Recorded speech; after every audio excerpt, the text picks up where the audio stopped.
지금의 나는 내가 매일 먹은 음식이라는 말 혹시 한 번쯤 들어보셨나요? 아이들도 예외는 아닙니다. 아이의 집중력과 감정, 키와 체중은 어디서 만들어지고 있을까요? 정답은 책상이 아니라 식탁입니다. 겨울 방학이 시작되면 집안 풍경이 달라집니다. 알람 소리 없이 늦잠을 자고 아침은 자연스럽게 건너뛰고 점심쯤 돼서야 아이가 일어나 라면부터 찾습니다. 냉장고 문은 자주 열리고 과자와 달달한 음료는 금세 줄어듭니다. 부모도 압니다. 방학이니까 조금 풀어질 수 있다는 걸요. 그런데 시간이 지날수록 마음 한쪽이 불안해집니다. 아이 얼굴이 점점 더 피곤해 보이고 집중은 안 되고 공부 이야기를 꺼내면 예민해지기 때문입니다. 이럴 때 우리는 아이를 보며 생각합니다. 요즘 왜 이렇게 의욕이 없지? 공부 습관이 다 무너진 것 같은데? 하지만 여기서 잠시 방향을 바꿔서 생각해 볼 필요가 있습니다. 아이의 문제는 의지가 아니라 아이 몸이 보내는 신호일지도 모른다는 점입니다. 우리는 음식을 그저 배를 채우는 일로 생각합니다. 아이도 배만 부르면 괜찮다고 여기기 쉽습니다. 하지만 음식은 그보다 훨씬 많은 일을 합니다. 매일 먹는 음식은 아이의 혈관을 만들고 호르몬의 균형을 잡고 뇌가 감정을 어떻게 조절할지까지 결정합니다. 말하자면 식사는 아이의 몸과 마음을 동시에 만들어내는 작업입니다. 아이의 뇌는 방학이라고 쉬지 않습니다. 가만히 누워 있는 것처럼 보여도 하루 종일 감정을 조절하고 생각을 정리하고 성장에 필요한 신호를 주고받습니다. 그 뇌가 움직이기 위해 필요한 연료가 바로 음식입니다. 문제는 얼마나 먹느냐가 아니라 무엇을 먹느냐입니다.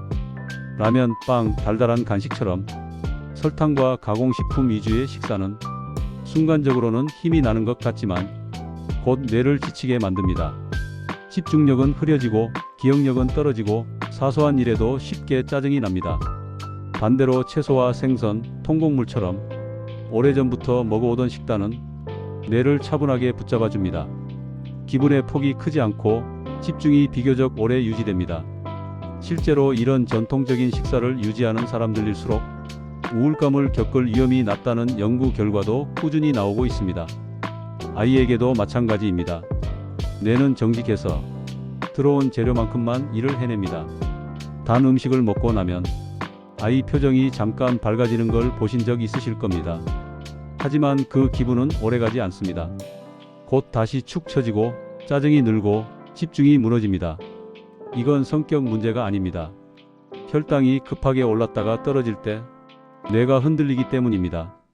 반면 생선에 들어있는 오메가3, 단백질 속의 트립토판, 철분과 비타민 같은 영양소들은 뇌가 감정을 조절하는 데 꼭 필요한 재료들입니다. 무엇을 먹느냐에 따라 아이의 하루 표정이 달라지는 이유입니다. 여기서 많은 부모들이 놀라는 사실이 하나 있습니다.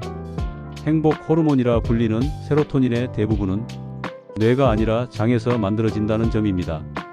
방학 동안 가공식품과 간식 위주의 식사가 반복되면 아이의 장 환경이 먼저 망가집니다. 그러면 불안과 스트레스에 더 쉽게 흔들립니다. 반대로 김치나 요거트 같은 발효식품, 채소가 자주 올라오는 식단은 장을 편안하게 하고 그 안정감이 다시 마음으로 이어집니다. 장이 흔들리면 마음도 흔들린다는 말은 아이에게도 그대로 적용됩니다. 이 모든 변화는 아이의 키와 체중으로도 이어집니다. 아침을 거르고 당분 위주의 식사를 반복하는 아이일수록 키는 더디게 크고 체중은 늘어나기 쉽습니다. 그 체중은 아이를 튼튼하게 만드는 체중이 아니라 움직이기 싫게 만드는 체중인 경우가 많습니다.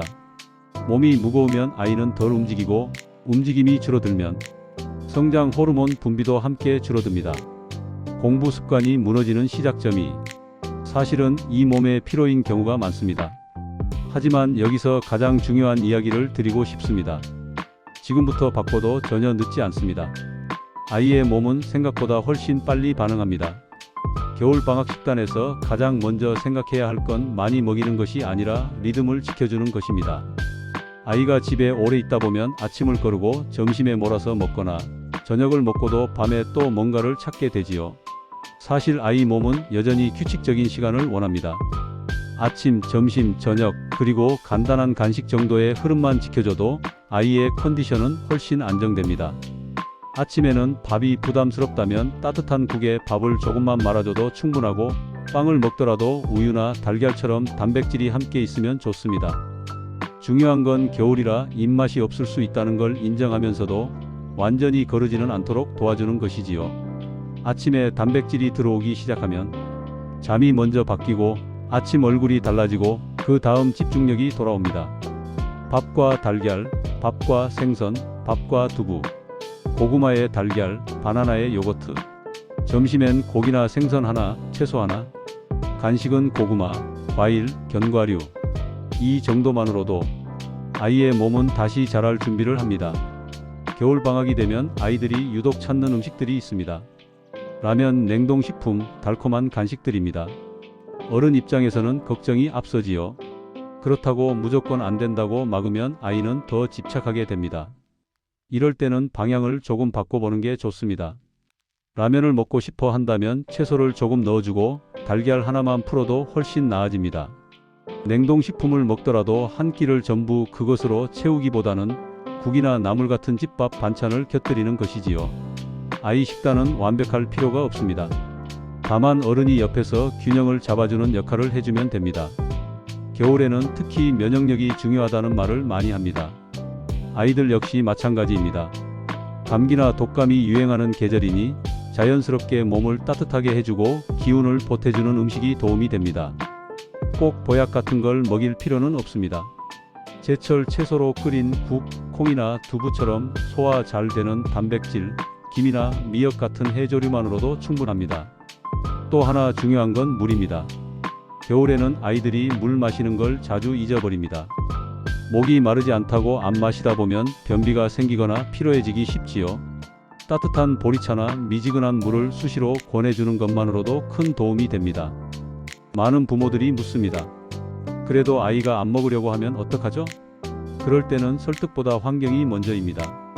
집에 어떤 음식이 눈에 보이느냐, 냉장고에 무엇이 채워져 있느냐가 아이 선택을 이미 반 이상 결정합니다. 아이를 바꾸려 애쓰기보다 식탁의 풍경을 바꾸는 것이 훨씬 덜 힘들고 훨씬 효과적입니다. 겨울방학은 짧지 않은 시간입니다. 아무것도 하지 않으면 습관은 흐트러진 채로 굳어집니다. 하지만 조금만 신경 쓰면 아이 몸은 그 시간 동안 다시 자랄 힘을 충분히 비축할 수 있습니다. 공부를 걱정하기 전에, 성적을 걱정하기 전에 먼저 아이가 어떤 음식을 먹으며 이 시간을 보내고 있는지 한 번만 돌아봐 주세요. 아이의 미래는 책상 위 계획표보다 오늘의 식탁 위에서 더 조용히, 더 분명하게 만들어지고 있습니다.